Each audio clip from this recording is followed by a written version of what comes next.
Nigeria's Supreme Court of Justice has ruled that state governments have no power or authority to dissolve democratically elected local government area councils or set up caretaker committee in line with the spirit, purpose and intent of the 1999 Nigeria Constitution. The Supreme Court on Thursday also ruled that it is unconstitutional for state governments to control the funds or allocations of local government area councils, stating that federal allocations should be paid directly into local government area councils' accounts, putting an end to age-long practice of councils' allocations received through state governments.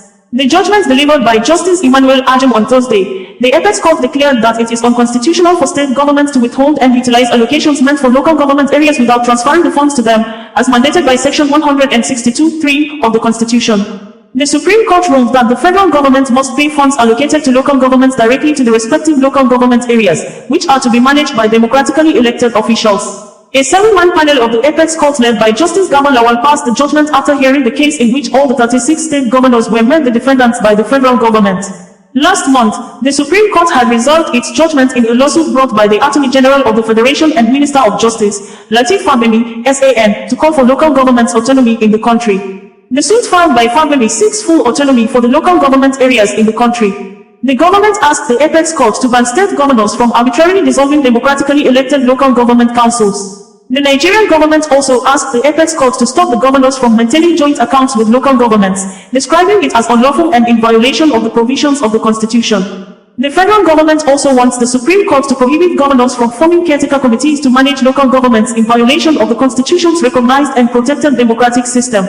The federal government also sought an injunction prohibiting governors, their agents, and privies from receiving, spending, or tampering with funds released from the federation account for the benefit of local governments in states without a democratically elected local government system.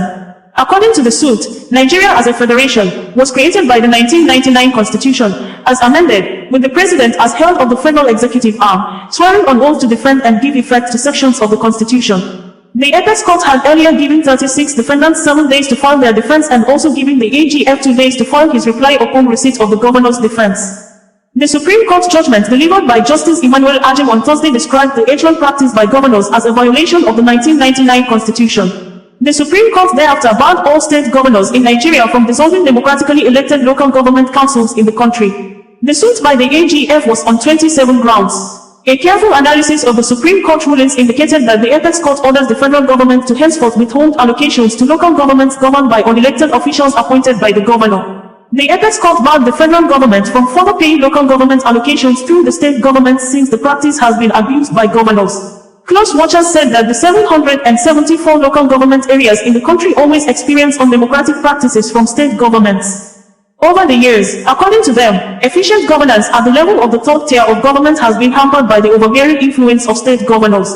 Funds meant for local governments in the federation account are paid monthly to them through their respective state governments. But against expectations, the governors of the states retain the funds in joint accounts in the respective states and only release to the local governments what they wish. The local governments in each state have no say in the use of the funds in the joint accounts controlled by the respective state governors, the close watchers said.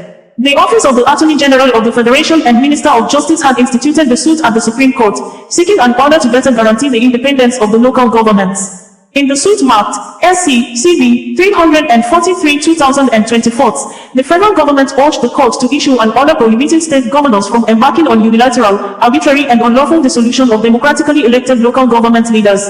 The plaintiff also prayed the Supreme Court to make an order permitting the funds standing in the credits of local governments to be directly channeled to them from the federation account in line with the provisions of the Constitution as against the alleged unlawful joint accounts created by governors. Immediate compliance ordered as the Supreme Court declared any action contrary in above as illegal and a breach of the Constitution of Nigeria.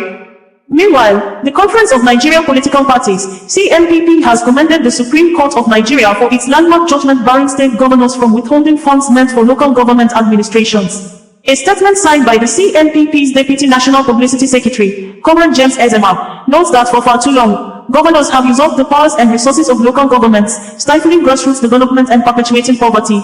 This judgment marks a new dawn for local government autonomy and a significant blow to the impunity and recklessness of state governors in the last 2 decades. The CNPP sees this ruling as a significant step towards decentralizing power, promoting grassroots development, and enhancing the overall quality of life for Nigerians. We believe that this judgment will go a long way in addressing the issues of poverty, equality, and social injustice that have plagued our nation for decades. We urge all stakeholders to respect and implement this judgment, and we demand that governors who violate this ruling be prosecuted after leaving office. It is time to hold our leaders accountable for their actions and ensure that the rule of law is upheld.